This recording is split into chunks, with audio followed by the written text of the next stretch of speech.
Le président Emmanuel Macron annonce donc des investissements supplémentaires en matière de défense.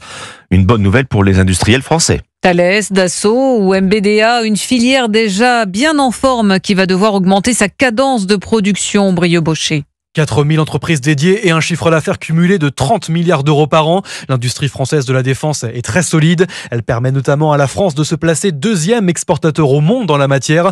Mais les commandes viennent en majorité de pays hors Union européenne, explique Léo Perria-Peigné, chercheur sur les questions d'armement à l'IFRI. Les carnets de commandes se portent pas trop mal pour la plupart des entreprises. Maintenant, le souci, c'est que peu de ces commandes viennent de France, en fait. La France reste dépendante des États-Unis pour un certain nombre de ses armes. Les Européens, eux, achètent entre 60 et 80% de leur matériel militaire hors Union européenne. Alors pour séduire ses voisins, l'industrie de la défense française doit monter en cadence, une phase déjà amorcée, rappelle le général Dominique Trinquant, spécialiste des questions de défense. Ça a déjà commencé. Les missiles, on a multiplié par 4 la capacité de production. Chez Dassault, on a multiplié par 2. Tout ceci n'est pas assez, mais c'est déjà un bon départ. Les deux points qui sont à régler, c'est bien sûr les financements, mais aussi le personnel. Selon la Direction générale de l'armement, 10 000 postes sont à pourvoir et des dizaines de milliards d'euros sont nécessaires pour pouvoir augmenter le rythme de production. Brieux-Baucher pour Europe 1.